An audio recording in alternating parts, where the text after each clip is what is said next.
now, but we continue to cover what to expect in terms of the budget, and we have Ndivhuho Netshitenzhe, who is an economist at Stanlib.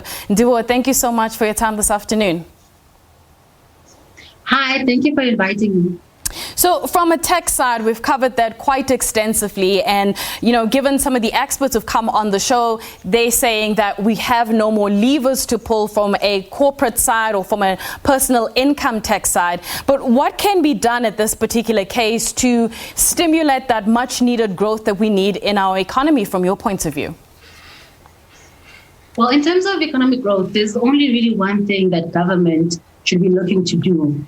And in terms of the short term, we need a clear and effective vaccine rollout plan.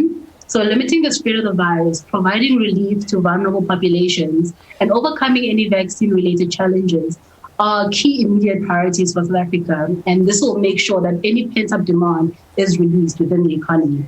In the long run, and I think we all know this, government needs to implement more aggressively the well-documented policies and reforms to ensure that there's better business confidence and consumer confidence, so people are willing to invest and participate in the economy. Ndivhuho, in terms of your economic projections, how much of them has changed, especially as everybody starts predicting a possible third wave going into May as we approach the winter season? How has that affected your projection outlook for the country's economy for 2021? Well, going into 2021, given the re-implementation of lockdown measures, we did have a bit of a slowdown in economic activity at the beginning of the year.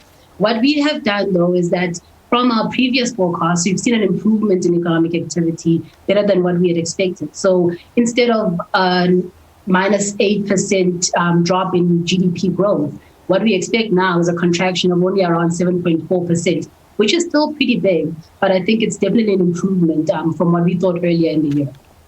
Right. We do know that perhaps the government may not be able to depart from its commitments that have been made to the state-owned entities. And of course, that is something that the credit rating agencies will be paying an eye on.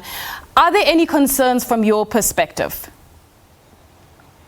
Yes, we still have concerns about how government is planning on controlling expenditure on a broader scale. So this does include your wage bill and how they're planning on ensuring there's a limited growth in the wage bill, but also any actions they plan on taking to reduce wasteful expenditure, especially corruption-related wasteful expenditure. And that will be a huge issue for us as economists. But like you said, they need to find a way to tackle the range of extraordinary payments that have been going on in the background throughout the year to your SOEs. So things like the 7.5 billion that they had to transfer to Land Bank and the $500 million that is needed by Denel, including the vaccine payments. They need to find a way to tackle these range of expenditures without increasing South Africa's debt level even higher than what it is right now.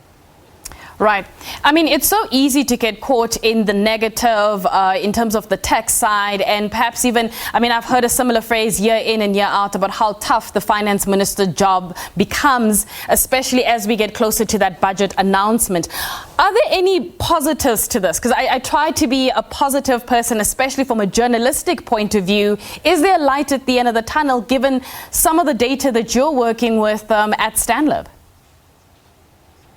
The only positive that we see is that the sort of revenue shortfall that was estimated during the medium-term budget in October will not be as bad as what was estimated by the National Treasury. So instead of around 300 billion in shortfalls, I think we're expecting more of maybe 210 billion. So we are going to be getting a nice windfall of around 85 billion, even to 100 billion, which is a great little cushion that I think the government can use either to purchase the vaccine that is required by the economy or to plug some of those spending gaps that are visible when it comes to SOEs or any other municipal issues, which we see that very, very many municipalities are facing some serious financial constraints. So government can use that positive windfall from better revenue collection to try and plug in some of these spending requirements without having to borrow even further from markets. Ndivhuho, thank you so much for your time. That is Ndivhuho Netshitenzhe, who's an economist at Stanlib. We're going to take a quick break and we'll have more of your market news with Arabile Gumete afterwards.